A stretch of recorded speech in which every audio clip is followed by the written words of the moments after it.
celui de l'agrandissement du port de Québec. Fédéral. On dit souvent dans les élections fédérales et que du niveau du gouvernement fédéral qu'il est plus loin des préoccupations bien terre-à-terre concrètes des gens parce que les décisions concernent des grands dossiers. Or, dans cette des grands dossiers un peu plus nationaux. Or, dans cette campagne électorale, pour la région de Québec, en tout cas, il y a un sujet qui touche particulièrement les gens du cœur de Québec, du centre de Québec, mais de l'ensemble de la région aussi, celui de l'agrandissement du port de Québec. En raison des préoccupations qu'ont les citoyens sur leur qualité de vie environnante, en raison également de la quantité d'argent que le Port de Québec veut investir pour agrandir vers l'ouest un quai et les activités portuaires. Nous avons donc proposé aux formations politiques de venir débattre de cette question bien précise.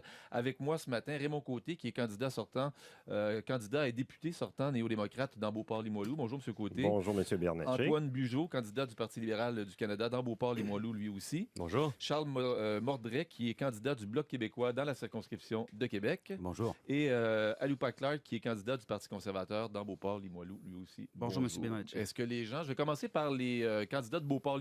M. Mordret, je vous donnerai le droit de réplique pour la dernière portion là-dessus. Est-ce que les gens de la circonscription et des quartiers avoisinants vous parlent beaucoup, M. Clark, de cette question-là? Ben oui, quand je fais mon porte-à-porte, en fait, les gens me parlent plutôt d'économie et des mesures familiales que le Parti conservateur a mis de l'avant.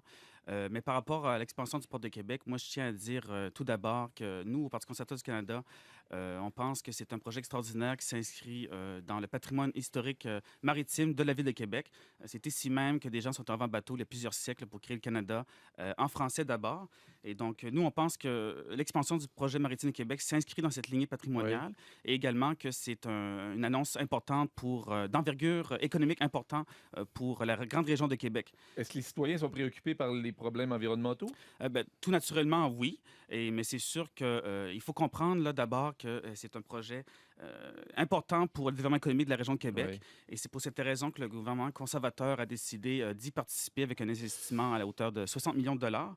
Et puis, ce projet va participer à la création d'emplois dans la région de Québec avec des emplois directs et également à l'expansion de l'économie de la grande région de Québec. Monsieur Côté, vous suivez ce dossier-là comme député, en tout cas depuis un certain temps. Donc, l'économie, l'investissement, le développement économique de la région, mais les préoccupations citoyennes. Qu'est-ce qu'on vous dit, vous, sur le terrain? Mais plus on se rapproche justement de l'œil de la tempête, là, de l'endroit qui est le plus touché par la contamination, on parle du secteur tout près de la rivière Saint-Charles, dans le vieux Limoilou. On peut parler, par exemple, 3e, 4e rue, où j'ai été faire du porte-à-porte. Les gens, écoutez, après avoir fait le ménage de l'extérieur de leur maison, quelques jours après, peuvent passer leurs doigts sur leur boîte aux lettres puis montrer déjà la poussière accumulée, le contraste qu'il peut y avoir. Alors, évidemment, il y a certains secteurs qui sont beaucoup plus touchés, mais le sentiment d'insécurité touche tout ce qu'on peut appeler le secteur du Vieux-Limoilou, puis déborde un peu. Il y a aussi des préoccupations du côté de Beauport, entre autres le secteur de Gifford. Puis on ne parle pas non plus de la Rive-Sud de Québec, ainsi que de Sainte-Pétronille du côté de l'île d'Orléans. Et sur le projet d'agrandissement, qu'est-ce que vous en dites comme candidat néo-démocrate? Bien, il va falloir faire un examen sérieux et complet de ce projet-là, voir tous les aspects, puis surtout, le gros problème lié à ce projet d'agrandissement-là, c'est qu'on n'a aucun constat de la situation concernant la contamination à la poussière. Tout est opaque. On ne connaît même plus depuis 2011 que Statistique Canada, finalement, ne publie plus les tonnages des marchandises qui passent par les grands ports canadiens. On ne sait même plus le tonnage, par exemple, du nickel qui passe par le port de Québec. Puis on n'est pas capable de faire le lien entre la supposée baisse de la contamination au nickel et le volume de nickel qui passe par le port de Québec. Et sur le 60 millions de dollars qu'investit le gouvernement fédéral dans le projet d'agrandissement, est-ce qu'un gouvernement néo-démocrate maintiendrait 60 millions de dollars? Bien, on va examiner qu'est-ce qu'il y en est. Premièrement, il faut voir justement les retombées économiques, les impacts, en fait, la création d'emplois liés à ça. Oui. Est-ce que cet argent-là est bien utilisé dans le cadre d'un projet d'agrandissement? Il va falloir nous convaincre. Monsieur Bugeaud, est-ce que le Parti libéral maintiendrait l'investissement de 60 millions du gouvernement? Oui, nous, on a dit qu'on allait appuyer le projet d'agrandissement. Toutefois, on pense que la population doit être impliquée dans un projet comme celui-là. C'est pour ça qu'on est content puis on se réjouit de voir que l'Agence canadienne d'évaluation environnementale est impliquée et saisie du dossier en matière d'évaluation environnementale. D'ailleurs, on se demande pourquoi le gouvernement conservateur a été nettement indifférent envers les les préoccupations des gens de Beauport-Limoilou au cours des 10 derniers mois, et puis que finalement, c'est l'agence qui l'a, l'évaluation environnementale. D'un autre côté, au niveau des poussières rouges, au niveau de la qualité de l'air dans Limoilou, je pense qu'on est rendu ailleurs qu'à l'étape de constater. Là, c'est rendu le temps de proposer des solutions, puis d'essayer d'aller vers l'avant, puis de trouver des façons de régler ça pour que les gens puissent finalement profiter de leur milieu en toute quiétude. Est-ce que ça passe par le transbordement en vrac pour toutes les, du vrac sous couvert pour toutes les activités portuaires? Écoutez, une des choses que moi, je trouve qui est anormale, c'est qu'on n'a pas de données précises sur ce que c'est la qualité de l'air dans Limoilou. Nous, le gouvernement du Canada, le Parti libéral du Canada et moi-même, on pense qu'il faut investir dans les hautes technologies pour justement analyser puis contrôler la qualité de l'air dans les milieux urbains. Moi, je crois que dans Limoilou, là, des unités de captation d'air, de capteurs de poussière, il devrait en avoir beaucoup plus pour qu'on puisse, de façon quotidienne, avoir des données crédibles en matière de qualité de l'air. Monsieur Mordret, le Bloc québécois s'est exprimé clairement sur l'importance, parce qu'on vient de parler de l'Agence environnementale canadienne qui mène les consultations présentement, sur l'importance que ce soit le Québec, ses lois, ses règles qui s'appliquent, notamment que le BAP puisse faire des études. Alors, dans ce projet-là, comment le Bloc québécois défendrait cette idée-là, en tout cas, si vous êtes élu? Bien, écoutez, il y a une chose que je dois dire, là. D'abord, juste un petit détail. La question des poussières de métal, ça ne concerne pas que Beauport-Limoilou, là. Ça touche tous les quartiers centraux de Québec. Et c'est une réelle préoccupation pour les gens. Les gens du Cap-Blanc se sont préoccupés Exactement, aussi, ils sont exactement. inquiets, ouais. C'est une réelle préoccupation qu'on doit absolument adresser. Puis ça fait longtemps qu'on en parle. Il y a plusieurs solutions qui ont été mises de l'avant. Mais ce que je dirais, moi, c'est qu'il y a une certaine confusion là, qui règne dans tout le dossier du développement du port de Québec. Il y a plusieurs angles. Il y a Beauport 2020, mais il y a aussi le développement autour du bassin Louise, etc. J'ai rencontré les gens du port de Québec récemment. Je doute pas de la bonne foi des acteurs dans ce dossier-là. Puis je pense qu'il y a un consensus assez général à Québec que le port de Québec, le développement du port de Québec, c'est quelque chose de nécessaire et c'est quelque chose de bon. Hein? M. Clark disait à juste titre que le port de Québec est lié à la ville depuis 400 ans. Moi, j'ajouterais quelque chose. Le port de Québec appartient à la région de Québec, aux habitants de Québec depuis 400 ans.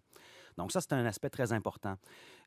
On a trouvé une solution temporaire pour satisfaire, enfin, ou pour adresser les inquiétudes, excusez-moi l'anglicisme, là, mais pour s'occuper des inquiétudes des habitants au niveau des poussières de métal. On a trouvé un processus temporairement, là, un compromis entre le gouvernement du Québec et le port, là, de confier ça à l'Agence canadienne, les évaluations à l'Agence canadienne d'évaluation environnementale. Est-ce que vous faites confiance à ce processus-là? Non, pas du tout. Nous, ce qu'on dit, c'est qu'on est au Québec. Les lois québécoises doivent s'appliquer. Les Québécois se sont dotés de lois environnementales qui sont parmi les plus avancées, enfin, dans le monde développé. On a un processus qui s'appelle le BAP, qui est très efficace, en lequel la population a confiance. Pourquoi est-ce que et on est du côté du gouvernement du Québec qui a lutté jusqu'au 31 juillet, quand ils ont accepté de confier ça à l'Agence canadienne d'évaluation environnementale.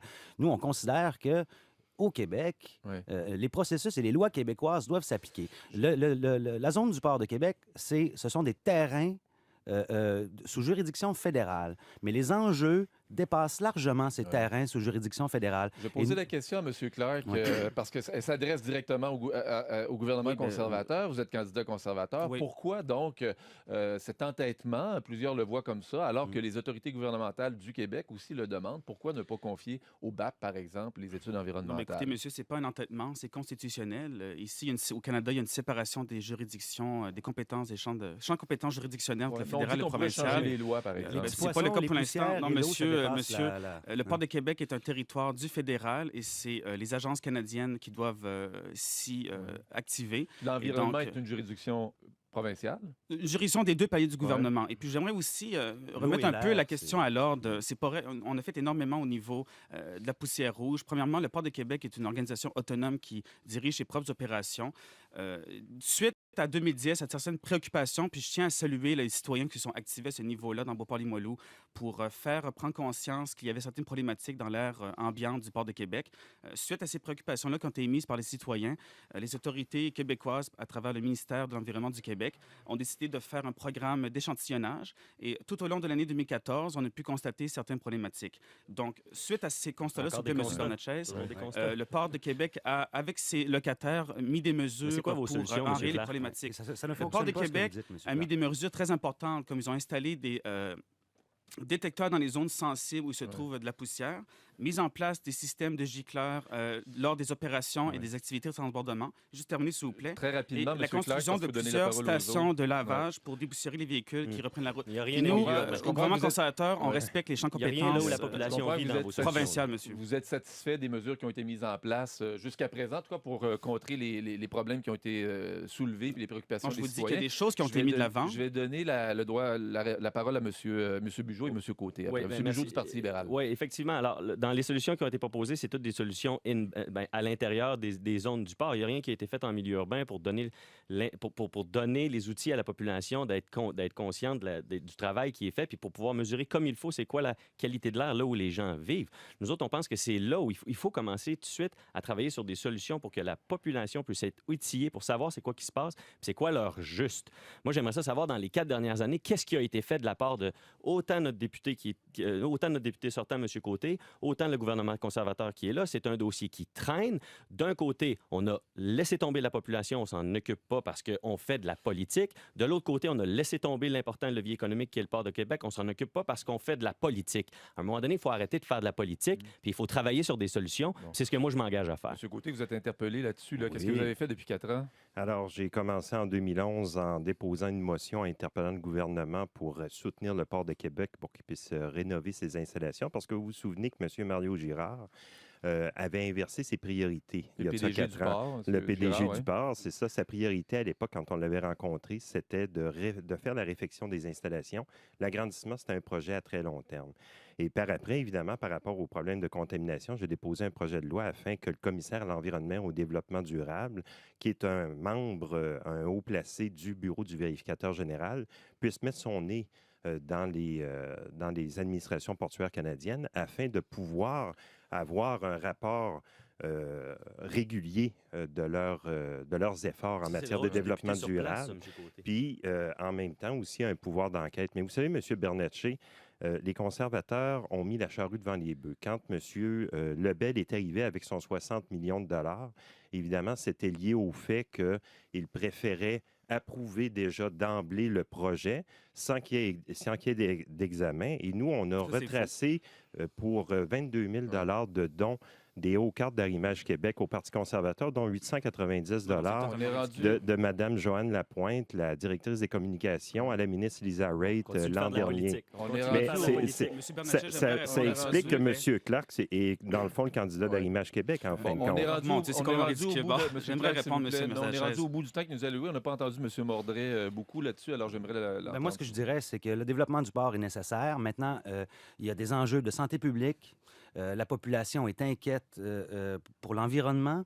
On parle beaucoup de dossiers du développement du port. Maintenant, le développement est nécessaire, mais ça doit susciter l'adhésion. Toute la population doit être derrière. Moi, je pense qu'il est venu le temps de redonner à la région. C'est aussi un enjeu démocratique, le port de Québec. Donc, c'est le temps de redonner à la région le contrôle sur son territoire, ses installations. Mais il y a consensus sur le projet. C'est la Ville On de est Québec rendu- et pour le projet. Écoutez, monsieur, Ça s'inscrit dans la stratégie maritime OK. du gouvernement québécois. Et puis, les gens d'affaires de la communauté de Québec sont On est d'accord avec rendu le projet. vraiment au bout du temps qui nous est alloué. Je vous donne 15-20 secondes maximum chaque pour me dire qu'est-ce qu'on doit faire en priorité. Une chose, un message, une ligne. On va commencer par M. Côté, puis on va aller de ma gauche vers ma droite là-dessus. Le projet d'agrandissement, c'est un vieux projet. Hein. Il y a de ça déjà 40 ans, il y avait des solutions qui étaient amenées, entre autres, couvrir les tas de vrac.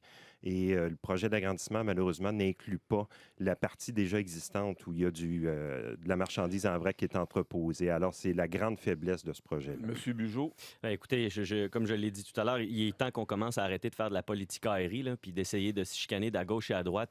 Il y a une population là, qui est impactée, des capteurs de poussière dans les milieux urbains, avoir des données justes et des données crédibles pour être capable d'avancer puis de trouver des solutions. M. Mordret. il faut qu'on ait un processus coordonné d'évaluation environnementale. Il faut qu'on suscite l'adhésion du public. Il faut qu'on communique les ambitions du port. Et il faut que la population y adhère. C'est ça qu'on veut. Et M. Clark. C'est important d'être clair avec la population. Il y a eu des processus d'évaluation interne dans les ministères fédéraux et on parle comme si le projet était déjà cloué. C'est pas du tout le cas. Le Port de Québec a annoncé d'une façon très transparente qu'il va avoir des évaluations, notamment avec l'Agence d'évaluation canadienne pour l'environnement. Et puis, les citoyens ainsi que différents intervenants ont pu déposer leur mémoire par rapport à leurs préoccupations qui vont être entendues, bien entendu. Merci à vous quatre d'avoir exposé vos Merci idées sur beaucoup. cette Merci beaucoup. question-là. Aloupa Clark, candidat du Parti conservateur dans Beauport-Limoilou. Charles Mordret, candidat du Bloc québécois dans Québec. Antoine Bugeaud, candidat du Parti libéral du Canada dans Beauport-Limoilou. Et Raymond Côté, candidat néo-démocrate dans Beauport-Limoilou. Merci à tous les quatre. Merci. Merci. Bonne journée. 7